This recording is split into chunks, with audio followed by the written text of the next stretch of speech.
A soberania da história clínica, anamnese versus checklists. Olá, colegas! Depois de conversarmos sobre a complexidade do diagnóstico na era digital e a importância da abordagem multidisciplinar diante das comorbidades, hoje quero focar em uma ferramenta que, para mim, é a espinha dorsal de qualquer avaliação séria, a história clínica detalhada. Quem de nós nunca se viu tentado a usar um checklist rápido, um questionário padronizado, especialmente quando a demanda é alta e o tempo é escasso? É compreensível, a pressão por agilidade é real, mas sejamos honestos, um checklist, por mais bem elaborado que seja, nunca substituirá a riqueza de uma anamnese bem conduzida. Eu me lembro de um caso em que um paciente preencheu um questionário que sugeria um quadro de ansiedade social. Se tivéssemos parado por aí, o diagnóstico seria direto. No entanto, ao aprofundar na história, descobrimos que a ansiedade em situações sociais era, na verdade, um medo intenso de ser julgado por um tique motor que ele desenvolveu na infância e que ele escondia a todo custo. O foco não era a interação social em si, mas a preocupação com a manifestação do tique. Um checklist jamais capturaria essa nuance. Para nós, psiquiatras, psicólogos, psicopedagogos e até mesmo para os educadores que observam o comportamento de seus alunos, a história clínica é o nosso mapa. É a narrativa do paciente, em suas próprias palavras, que nos permite entender não apenas o que ele sente, mas como ele sente, quando começou, onde se manifesta, o que ele viu que piora. É a contextualização do sofrimento. É na anamnese que desvendamos os fatores predisponentes, precipitantes e de manutenção.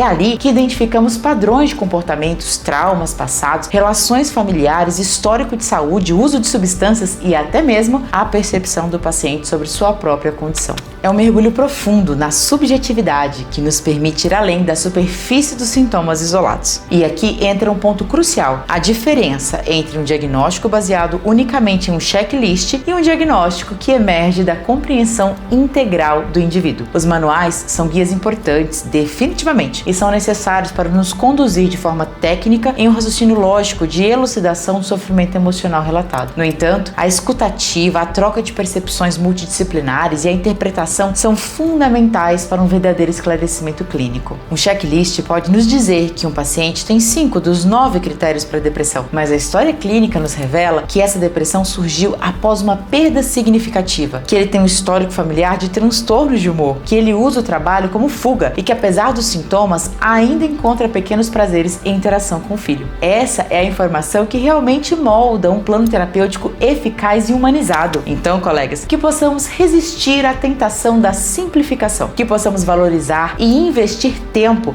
na construção de uma história clínica robusta. É ela que nos dá a segurança para um diagnóstico preciso e a base para um tratamento que realmente fará a diferença na vida do paciente. É a nossa bússola em meio à complexidade. No nosso próximo vídeo, vamos discutir sobre o diagnóstico como um processo contínuo e não como um rótulo estático. Como o fator tempo e a evolução do paciente são cruciais para a validação e, por vezes, a revisão de um diagnóstico. Fiquem ligados e compartilhem essa reflexão com outros profissionais. Até a próxima!